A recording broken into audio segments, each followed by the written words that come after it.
they don't know if to trust America anymore. I mean, as much as they want the Tomahawks to come, we've threatened and threatened, and they're like, well, listen, we would do this if it was worthwhile, and we knew that this was going to bring an end to it. But what they're afraid of is that just a little bit, as the Wall Street Journal called it, a pinprick is actually going to unleash all. If you think it's been bad so far, they will stop at nothing. It was the warning that the world ignored. My next guest has been banging the drum on money. He is just now being listened to. Here now, Zuhdi Jasser. He's the president of the American Islamic Forum for Democracy.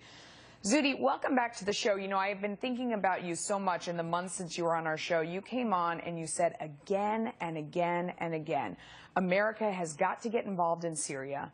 And one of the things you talked about was that if we didn't, the force that was going to come in to back up those who were opposed to Assad was going to be a force that was so much more terrible than al-Qaeda even. And you stopped coming on our show because you were frustrated about America not getting involved, and you said, I'm putting my family in danger, your family that is in Syria, by coming on your show again and again, and it doesn't seem to be doing any good. I want to ask you now that so many of your words have come true. First of all, how is your family now? Where are they? What is the latest? Well, you know, the moderates, those that we thought had the future of Syria, are now depressed, apathetic, they're beaten, they're lost, and, you know, they're trying to survive. They've been suffering terror famines. You know, to see the president yesterday take credit for removal of chemical weapons as if that was some type of success in Syria policy. ISIS is a direct product of that, and our families now have seen one major front against the military massacring machine of Assad turn into two major fronts of a monster that Assad actually has not been fighting. The only force fighting ISIS is the Free Syria Army, and they find themselves hiding from barrel bombs from the regime and then from beheadings and Sharia states from ISIS. And it's just unfathomable. They never thought in 2014 this would be happening. You know, you predicted this terrible situation would happen. Now it has blown up into exactly what you described.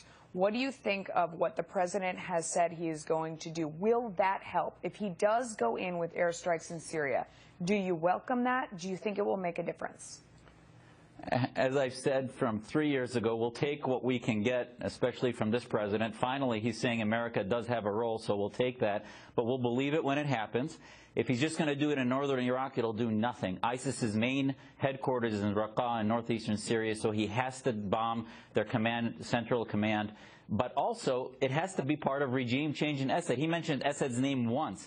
ISIS exists as a creation of the Assad regime, and he talked about the opposition, but I saw no vision, no strategy over the next 5 to 10 years. He talked about Islam as if he was telling us Muslims who's Muslim and who's not, and yet the ideology he's trying to counter was created in Saudi Arabia, and the allies he calls our allies are the source of that radicalism. Zuhdi, I have to ask you, because there's this narrative that has taken hold where they say if you topple a dictator, you know, a secular dictator, no matter how evil he is, up in his wake comes this other very extreme group that is even worse. And there are those out there, especially Rand Paul, who has said, you know, when you go out and you topple someone like Assad, you make the problem worse.